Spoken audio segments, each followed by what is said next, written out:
Everyone, welcome back to my channel. ఈ వీడియోలో AP inter second year English ప్రోజ్లోని question and answers చూద్దాము. Last వీడియోలో యానిటేషన్స్ ఎక్స్ప్లెయిన్ చేశాను. ఈ వీడియోలో క్వశ్చన్ అండ్ ఆన్సర్స్ అనమాట. యానిటేషన్స్ లాస్ట్ వీడియోలో ఫస్ట్ రోమన్ అనమాట. ప్రోజ్ యొక్క annotation first Roman, question and answers third Roman prose. Same prose పోయట్రీలో ఫైవ్ లెసన్స్ ఉన్నాయి. ప్రోజ్లో 5 లెసన్స్లో ఒక్క లెసన్లో నుంచి అన్ని లెసన్స్లో నుంచి 4 క్వశ్చన్స్ ఇస్తారు. మీరు 2 అటెంప్ట్ చేయాలి, మీకు తెలుసు. And first lesson of studies. What according to Bacon is the theme of studies. ఇది ఫస్ట్ క్వశ్చన్ అనమాట. 4 క్వశ్చన్స్ ఉంటాయి ఒక్క లెసన్లో, దాంట్లో నుంచి ఏదో ఒకటి ఇస్తారు.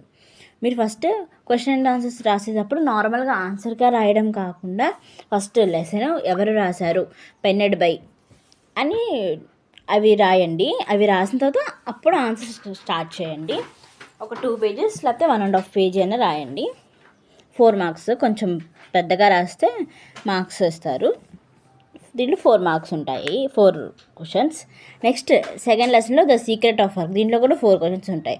సేమ్ దీంట్లో కూడా క్వశ్చన్ రాసేటప్పుడు lesson the secret of work penned by Swami Vivekananda అని రాయండి. 4 క్వశ్చన్స్ దీంట్లో కూడా. నెక్స్ట్ థర్డ్ లెసన్ ఏంటి, జేసీ boss.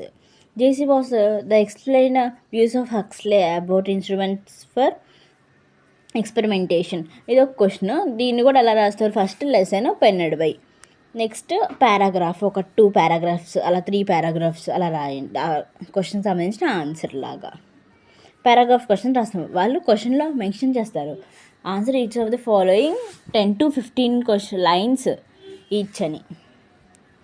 Next fourth lesson in celebrating of being alive. Same దీనికి కూడా లెసన్ పెన్నెడ్ బై అని పెడతారు. నెక్స్ట్ ఫిఫ్త్ లెసన్ కూడా learning from the west. Fifth lesson దీంట్లో కూడా 4 ఉంటాయి, ఏదో ఒకటి ఇస్తారు. దీన్ని కూడా సేమ్ ఫార్మాట్ సేమే, కానీ క్వశ్చన్స్ ఆన్సర్స్ చేంజ్ అవుతూ ఉంటాయి. Lesson penned by. ఈ పీడిఎఫ్ మీకు కావాలనుకుంటే కింద డిస్క్రిప్షన్లో పిన్ చేశాను, డౌన్లోడ్ చేసుకోండి. Thank you.